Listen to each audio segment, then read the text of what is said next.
emotionally engaged.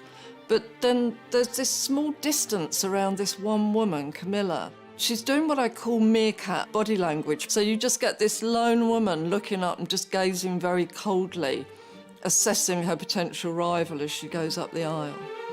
And how both women would go on to blow the monarchy wide open. "We are not in the business of hyping publications," was the only comment from Buckingham Palace this morning. Diana, her true story, looks certain to be on the way to the top of the bestsellers list. She felt that she was mischaracterised as this woman inside the royal family, and she wanted to express who she really was. The Camilla Gate tapes were virtually pornographic. I mean, for a member of the royal family to be saying the sort of things he says on the tape to a woman he was not married to was really extraordinary. But had the fuse already been set long before? Diana and Camilla are widely regarded as the epitome of chalk and cheese. There's often a comparison drawn between the type of person Diana was and the type of person Camilla is. Camilla was very down-to-earth, very jolly hockey sticks, smoked, drank, whereas Diana, she kind of thrived on the media coverage. It was pretty important to her. She was desperate to be noticed. There's this sense that Diana was regarded as very beautiful and alluring, whereas Camilla not as much. Camilla's quite a mothering influence, really, somebody with the confidence to buoy up and reassure Prince Charles, who's himself a very introspective, deep-thinking person. Diana, however, more of a fragile character in many regards. The love triangle began at the start of the 70s, when Charles was in his early 20s.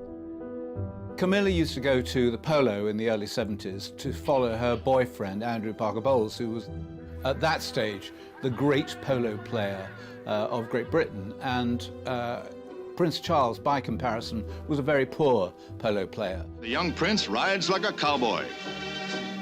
In perfect coordination, lad and pony gallop goalward. Camilla was 16 months Charles's senior, and the young royal found her irresistible. He'd had a couple of relationships with girls after he'd come out of university, but he was sexually very inexperienced.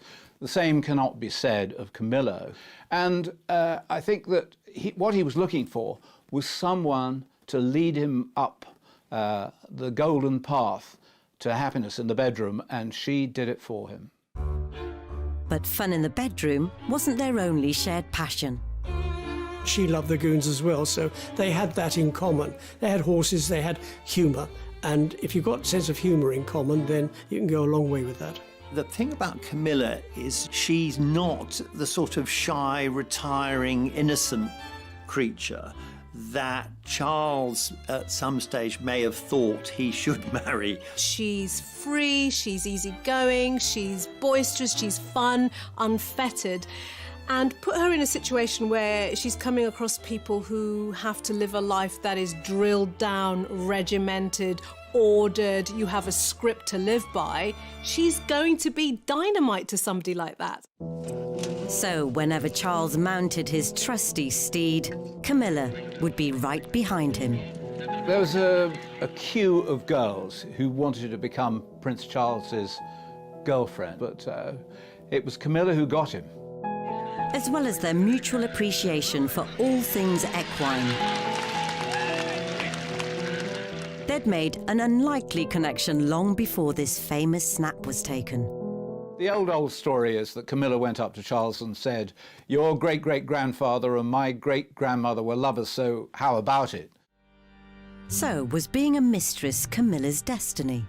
Her great-great-grandmother was Alice Keppel, who was Edward VII's favourite mistress. I think that Camilla had studied the way that her great-grandmother had gone about remaining part of the royal circle, and she followed suit. So it's like history repeating itself. Diana and Charles too had a close family connection, as Charles had romanced Diana's sister, Sarah Spencer. I've heard it on good authority that Charles actually was really, really keen on her, but she wasn't so keen on him. I think she saw him as quite a weak man. So it'll come as no surprise, it wasn't long before the Sarah Spencer allegiance hit a slippery slope. She very famously said whether he was a dustman or the King of England, she wouldn't marry him. It may well be that that Charles moved on, as it were, to Diana because it was a sort of consolation prize. Had an idealised fascination with him. She had posters of him up on her wall. But the relationship between Camilla and Diana would become too close for comfort.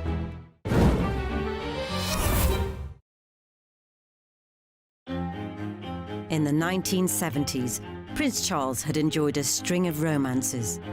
There were a lot of them. There were a lot of very attractive ladies on his arm, but none of them particularly serious. As the decade drew to a close, it was felt that any horsing around should be put to rest. And for Charles to find someone to bring some feminine delicacy to his stuffy solo exploits. What don't you like about that hat? If you move, they bash you on the face.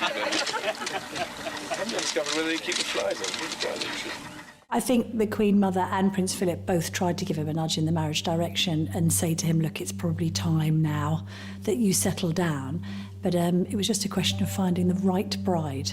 He was also being attacked by the British press because he promised that by his 30th birthday he'd be married. That was a foolish mistake. He should never have said it. I think Camilla felt, she was a tough woman, but I think she was hurt at that time by knowing that the royal family just couldn't accept her because she wasn't young, she wasn't innocent. They were looking for a white, Anglo-Saxon, Protestant, aristocratic virgin, and somebody who would tick all those boxes.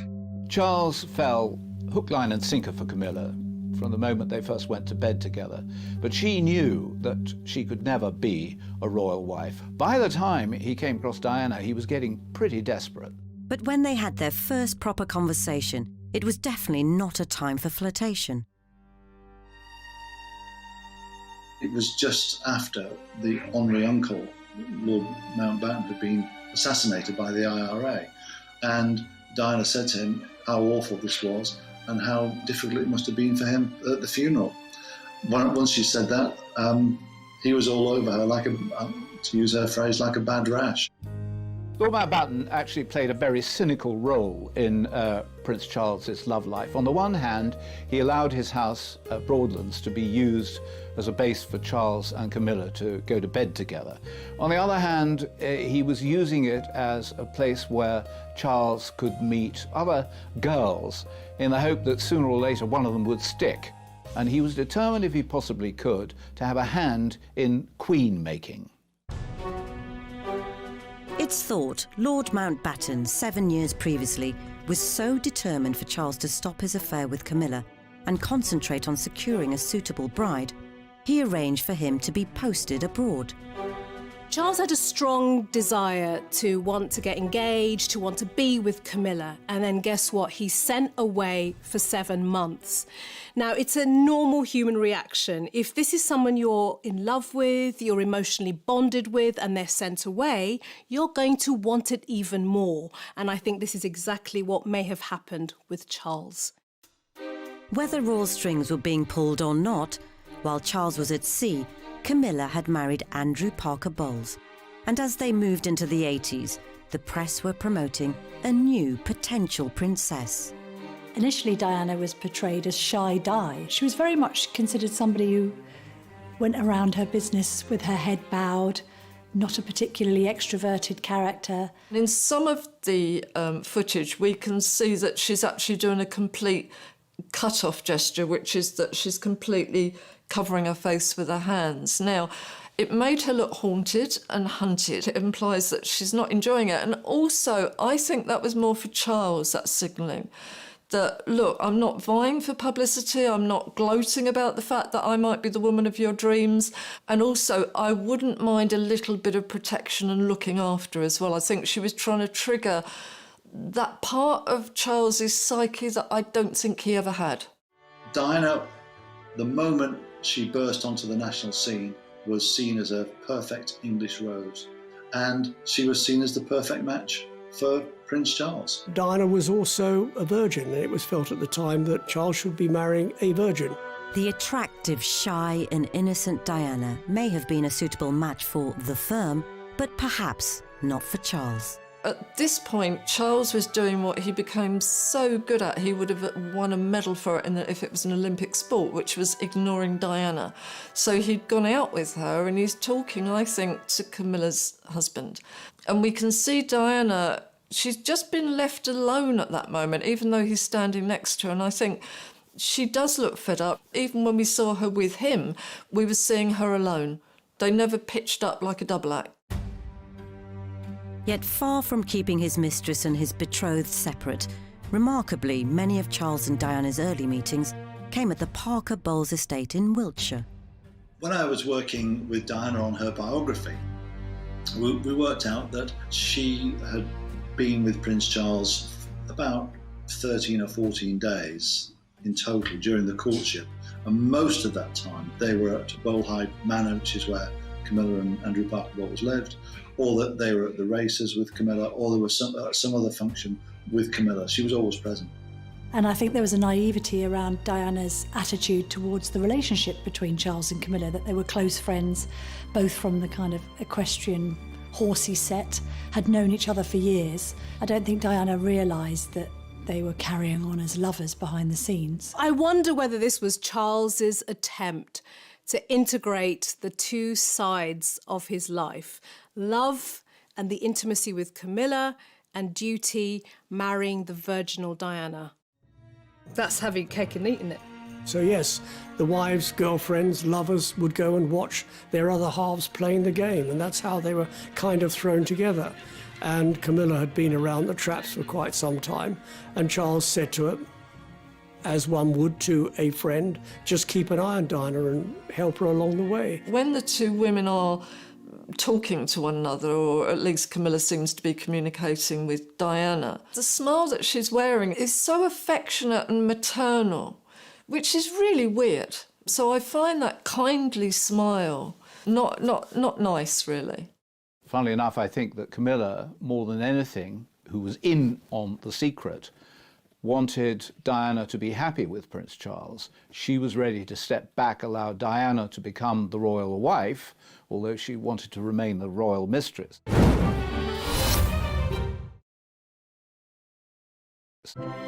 All eyes were on Diana as she attended her first official royal engagement. Apart, perhaps, from Charles's. There was almost palpable embarrassment from Charles, who decided to pretend that she wasn't with him for the entire evening. We can see him in all of this footage ignoring her. Not one friendly glance, even when they walk up the staircase. He just glances in case she might trip, but he even puts his hand in his pocket on the side that she's on, which is a rejection gesture. It's kind of, I'm not going to touch you, I'm not really with you. It was an eye-catching display by Diana, and even that Camilla and Charles had discussed the fact that it might be a good idea for Charles to marry Diana. If you were unkind, you would say that Camilla endorsed Diana because she thought she might be a bit of a walkover. What an incredible misreading of the situation that turned out to be. With Charles somewhat loafing on the matter of marriage, the other intimidating male influence on his life stepped in. Prince Philip sent Prince Charles a letter during the romance with Diana saying either ask her to marry him or let her go, because this kind of speculation is not good for her reputation in the future. So just make your mind up. Charles swiftly did his duty and popped the question. But even this special moment had Camilla's presence lingering all over it. Charles proposed to Diana at the Parker Bowles estate. Whether it was in the vegetable patch or the strawberry patch, I don't think anyone's absolutely sure. But I haven't seen it denied, and I've been told that that's certainly where it happened. Though the news was still to be announced, Charles had spilled the beans to Camilla, who'd somehow managed to leave a letter of congratulation in Diana's bedroom, saying how she couldn't wait to see the ring. Notes on pillows have to be convened by one of two people, either Prince Charles himself from Camilla or one of their closest aides.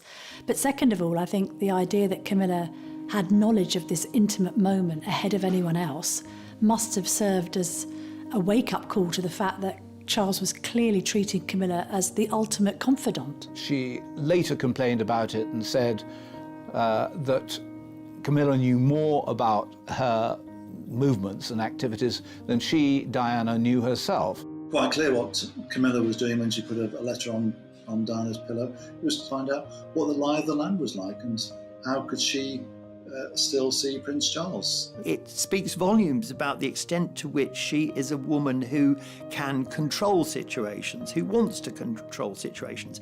And for Charles, that's the great appeal. Diana, she wasn't a woman of the world. She hadn't had any boyfriends, but that is about the sum total of her 19 years. And then all of a sudden she becomes engaged to Charles. In the obligatory interview that followed, Charles was hardly selling the notion he was smitten. At what point did you decide that this was the right lady for you? I mean, well, gradually. He was groaning and moaning and it was a gradual process, and for her it was instant. You know, she saw this man, she knew who he was, she was probably in love with him before she even got to meet him. It was fairy tale stuff.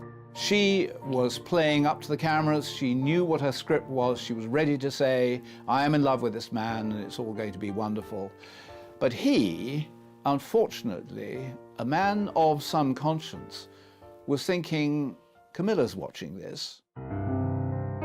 And did Charles's attempt to be tactile further betray his inner thoughts? It looked incredibly romantic in a way, but, you know, try it on yourself. Who strokes a finger downwards? It's not nice, it doesn't feel nice, it's not a reassuring gesture, it's almost a gesture of somebody who's never touched anybody else. You'd go sideways or you'd go from the knuckle up to the fingertip, not the other way. So even that must have felt quite weird for her, I'm afraid. And away from the uneasy hand stroking, Charles really put his foot in it. Can you find the words to sum up how you feel today, both of you? Difficult to find the right sort of word, isn't it, really? Just delighted and happy. And I'm amazed that she's been brave enough to take me on. And I suppose in love. Of course. Whatever in love means. Yes. Well, it obviously put your own means, interpretation. obviously means two very happy people. Yes. Once again, congratulations. Well, from us, congratulations. Thank you very much.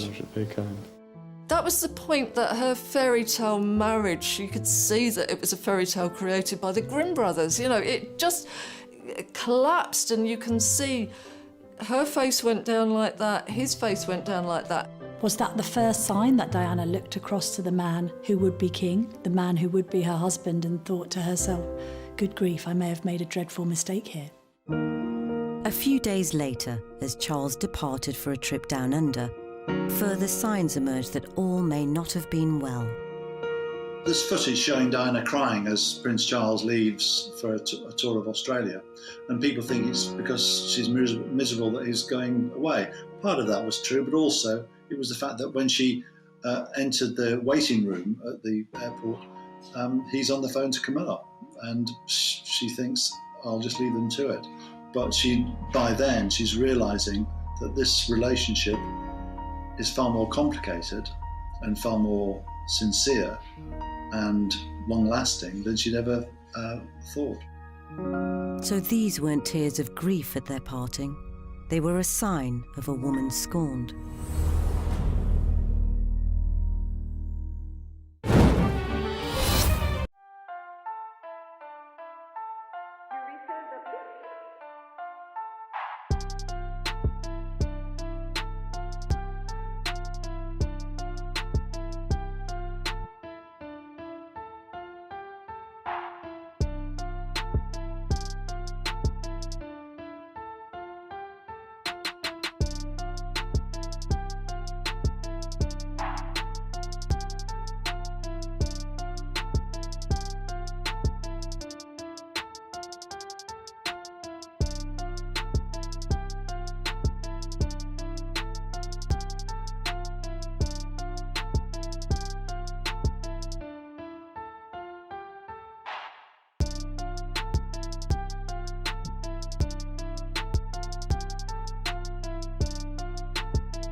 Throughout early 1981, the UK was awash with excitement about the upcoming marriage of Prince Charles and Lady Diana Spencer.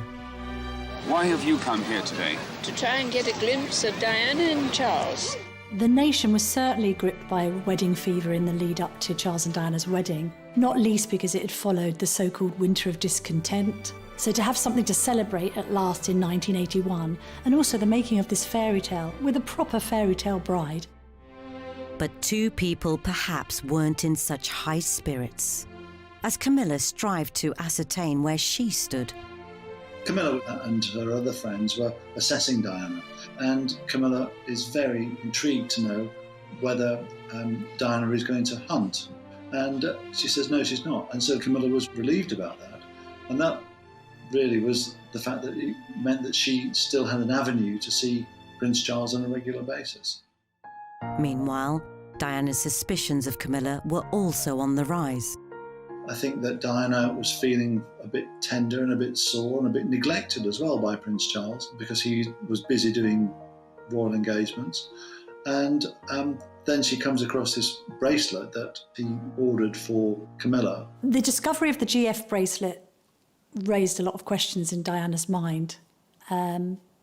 I think there was a sense that she knew automatically that it was for Camilla, found on Charles's assistant's desk as a present, really, a farewell present, if you like. But what did the GF stand for?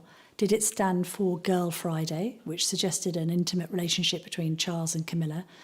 Some say it might have stood for their nicknames for each other, Fred and Gladys, although it was never confirmed what the initials meant. I think for Diana, what it may have triggered was an earlier wound about abandonment. I mean, this is a girl who would have experienced her own parents' divorce. This is a person who was sent off to boarding school when she was little. A lot of separation anxiety, a lot of abandonment issues may have been re-triggered in that because she would have felt, here I am on the outside looking in. I'm not part of this relationship. Something is going on and I don't feel loved in this particular situation. The battle over the bracelet made Diana consider pulling out of the wedding. She said to her sisters, I just can't go through with this. And they said to her very famously now, too late Dutch, which is their nickname for her, your face is on the tea towels now, so you can't chicken out. Curiously, at the same moment, Charles was saying to Camilla, I can't go through with this. Both of them realised it was a mistake. And Diana, particularly because she was young, because she was volatile, was taking it worse than Charles was. But outwardly, at least, they needed to try and keep up appearances. I had tea with them 2 days before the wedding, just the three of us, and they seemed besotted with each other. If Diana looked downbeat on the commemorative towel, she'd be positively fuming at what happened next. Apart from when Charles was on official duties, there was no time during which Camilla and Charles' relationship didn't continue. And I would go so far as to say right up to Charles's wedding to Diana. As proceedings got underway, one half of the wedding party were supremely relaxed. Having been the crusty old bachelor, he hadn't been very interesting to either the press or the public, or very popular, until he decided to get married. And then suddenly he'd shot up to #1 in the royal family as people loved him, they cheered him. He probably hadn't noticed that they probably weren't cheering him, actually, but as long as he was near Diana, he could think it was for him. Charles and Diana will forget everyone except each other as they take the vows to love each other in sickness and in health, for better, for worse. I can't imagine that Camilla wasn't on Prince Charles's mind as he walked up and down the aisle. A little look to each side, possibly not a moment for recognising faces. Diana, too, was taking in all her surroundings, and there may have been an unwanted sight in her peripheral vision. Think about it from a relationship point of view. You know, getting married to the man of your dreams and his ex is in pew number 17. That would have affected her emotionally. Everybody is emotionally engaged, but then there's this small distance around this one woman, Camilla. She's doing what I call meerkat body language. So you just get this lone woman looking up and just gazing very coldly, assessing her potential rival as she goes up the aisle. There were people who had colluded in what turned out to be a dreadful, dreadful historical mistake. And they included the Prime Minister, Margaret Thatcher, who'd been told that Diana didn't want to get married, and the Archbishop of Canterbury, Robert Runcie, who not only had been told that she didn't want to get married, but that Charles didn't want to get married. And yet he, the head of the Church of England, presided over what was the biggest con job that the British royal family had ever pulled on the nation.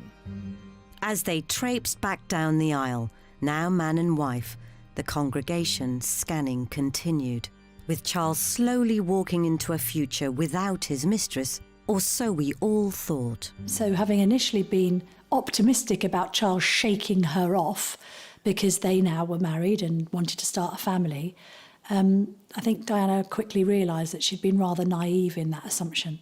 For her part, Camilla did her best not to become unwanted baggage. From the outside, it's certainly true that Camilla didn't appear with Charles. She gave them a chance, or she appeared to give them a chance. And I think that would have been really tough for her. She looks a bit of a lost soul at the wedding. She even made way for Diana as Charles's #1 polo fan. 2 years ago, the princess couldn't stand polo, but today she didn't seem to mind. That's marriage for you. I think in the immediate aftermath of the wedding, things settled down and relations between Charles and Diana and the Parker Bowleses were cordial, because I think there was a degree of separation between Charles and Camilla, which meant that Diana could actually start to enjoy her marriage. I have spoken to people who know, and they insist that almost from the beginning, there was an unease between Charles and Diana. They had the children because they were under pressure to have children for dynastic reasons. It's a very difficult role, not only to be a wife to the heir to the throne, a mother to the heir and spare, but also to be a working royal and in support of the Queen. So he was pretty proud of her. But I suppose came the sort of mid to late 80s, the marriage wasn't going well. Whilst the press delighted in glimpses of the adorable cherubs in their matching outfits, being snapped on the school run every day was the least of Diana's concerns. I think that in those kinds of circles, the aristocracy and the royal family, there's an assumption that if it's not working, you can't get divorced. So you just build a separate life and you just turn a blind eye to the behaviour of your spouse. Diana, on the other hand, felt that marriage was for life, it was for love, and that she'd been sold a pup.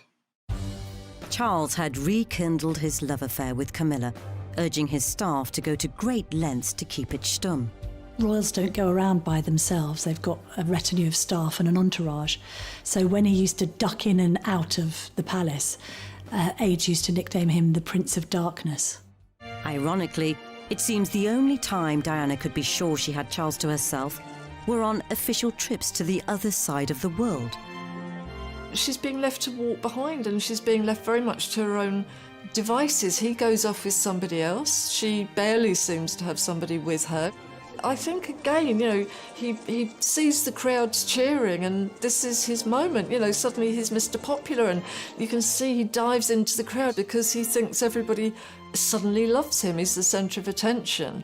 And Diana's just the sort of, the dessert. As much as Diana tried to block relations with Camilla, it was all in vain. I think it would have been incredibly difficult as the relationship came under increasing strain to put on quite the performance for the public, the cameras, the world media, and say, hey, we're a united front and a happy couple, when you know that inside there were probably resentments, arguments, anger, feelings of betrayal just boiling under the surface, and at times we have seen those things burst forth.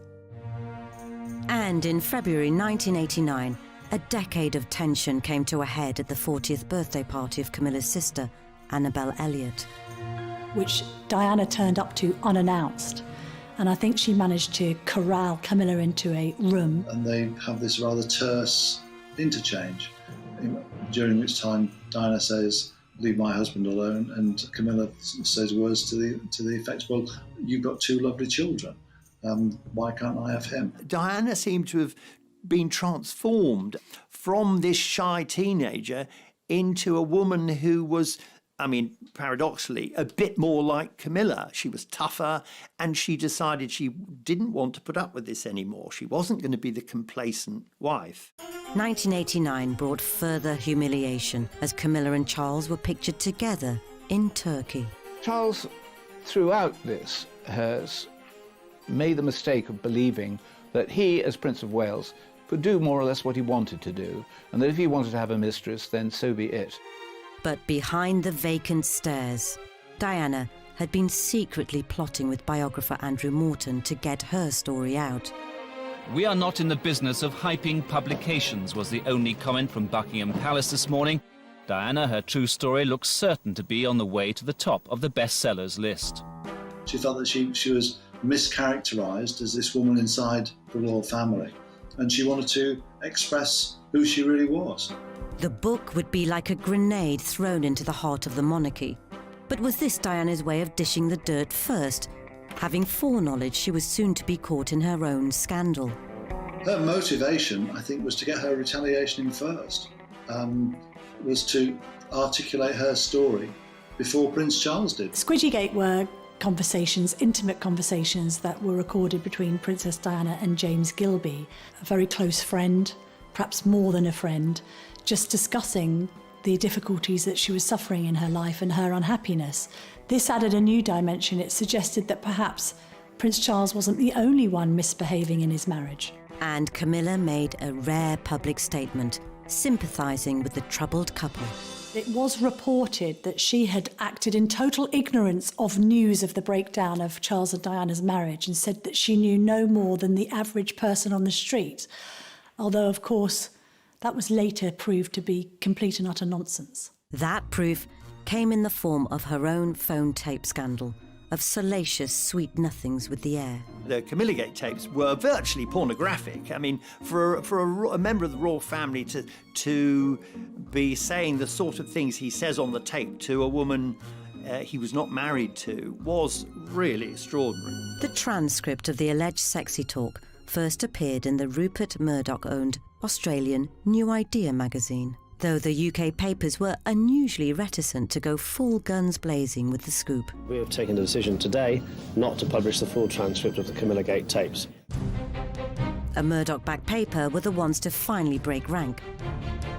It was only a matter of time before the tabloids printed what's been circulating in private for days, the full transcript of an alleged conversation between the Prince of Wales and Camilla Parker Bowles. And now everyone in the UK could collectively squirm at the juicy details. There's a moment in the tape where Camilla turns around and says, "Well, I've never done anything in my life." And he says something along the lines of, "Well, you have done something, you've loved me." As if that's enough to make Camilla's life complete. For Camilla, she would have gone from having a discreet, private relationship with Charles out of the headlines, below the radar, to what to do next. The War of the Waleses had been a bitter battle. After Charles and Diana both aired their dirty laundry so publicly, the Queen stepped in to push the divorce proceedings. The effect of the War of the Waleses on Camilla was catastrophic because it cast her as the Scarlet Woman. She really was regarded as the lowest of the low at that point. Camilla's love for Charles must have been such that she was able to stand by her man. She must also be incredibly emotionally resilient to cope with being thrust into the spotlight as the mistress, as the bad guy in this story. And I think it's testament to her character that she was able to withstand that. So, the woman with a love of hunting had become the hunted. With the media dispatched to a remote corner of Wiltshire, to the annoyance of Andrew Parker Bowles and a defiantly gesticulating Camilla. She was in great distress. The one thing you can say about Camilla is that she has an amazing backbone and that she was always going to be able to survive in a way that fragile Diana found it much more difficult to survive. But at that time, suddenly, Camilla became the victim, not Diana. And I think very wisely during the War of the Waleses, she realised that no good could possibly come of her trying to explain her position. The Parker Bowles' marriage was also left in tatters. They divorced in 1995, saying they no longer had anything in common. The spotlight which suddenly shone upon Charles and Camilla, you would think would put an end to the relationship, that frightened they would run away from it, that Charles would realise that his duty was to stay with his wife, Diana. In fact, what it did was it forged the bond between them and made their relationship that much stronger. By late August 1996, Charles and Diana had divorced. And the now officially unburdened heir began campaigning to turn the public perception of Camilla around. There are a number of strategic errors made by both Charles and his supporting team during the following years, and something, I think, which the Queen felt very uncomfortable about. I think that she thought that it would be much better if they maintained separate lives, separate houses, of course continue their relationship. She understood that relationship, but I think she wanted nothing that was going to rock the royal boat. To her credit, Camilla never went on the offensive. I think it is commendable that Camilla never really fought back. Camilla, over the years, has sacrificed so much for the love of Prince Charles, really. She could have gone out all guns blazing. She decided to take a step back and just accept her fate. Meanwhile, Diana had started dating Dodi Al-Fayed. As the Camilla charm offensive seemed to be softening the public perception, if perhaps not gaining universal acclaim. Would you be happy one day for Camilla to be queen? No, I wouldn't. Do you think Camilla should be queen one day? No, I think that's going too far. 2 months later, tragedy struck. Just to confirm the news that Diana, Princess of Wales, has died in a car accident in Paris, which also killed her companion, Dodi Fayed. And as a nation grieved, Camilla was forced back into hiding. There had been, in the moments before Diana died, an assumption by the British public that Camilla was now the non-negotiable part of Charles's life. But the moment that Diana died, she suddenly became, again, public enemy number one. The couple had to wait a further 2 years before the time was deemed right for their first official outing, and Camilla's sister's 50th birthday bash at the Ritz. The Prince of Wales and Camilla Parker Bowles seen together in public quite clearly. No secret about their relationship now, none possible at all. The photograph that people have waited so long, the picture that people have waited so long to see.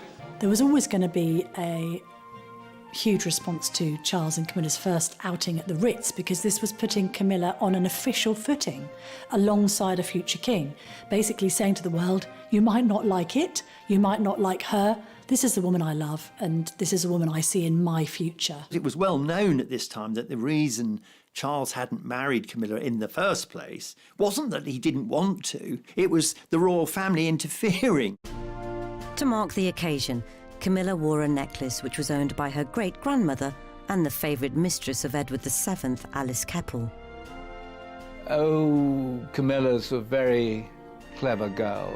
She always wore that Alice Keppel necklace, if she possibly could, just as a reminder that she had every right to be a royal mistress and maybe a royal wife as much as anybody else. Having been the most hated woman on the planet, it was always going to be a slow sell, but Camilla wasn't going anywhere. Her stoic determination finally won over the Queen, and against all the odds, she married Charles in 2005. But as Camilla valiantly battled against the winds in Windsor, a nasty storm was kicking up outside Kensington Palace. I disapprove of this marriage today. I disapprove of the way Charles and Camilla treated Diana. It was despicable. Fortunately for Camilla, the naysayers' bark didn't have too much bite, and over the last 15 years, she's become part of the establishment in her own right. Camilla's become, in many people's view, the most successful new member of the royal family in a very long time. She has worked very hard to create an act which people will like and find non-threatening. She never wanted to be the new Diana. So she's a credit to the royal family, she's a credit to Charles, and she's looked upon by William and Harry as good for their father, and as far as they're concerned, if their dad is happy, they're happy too. When Charles becomes king, Camilla will be the Queen Consort, never officially a queen. But she'll be right behind Charles, as she's always been.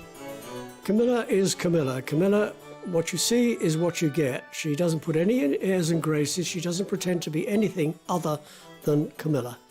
And that is what is so endearing. In a way, she's taken a leaf out of the Queen's book. She's never complained, she's never explained, and she's just got on with it. She's kept calm and carried on.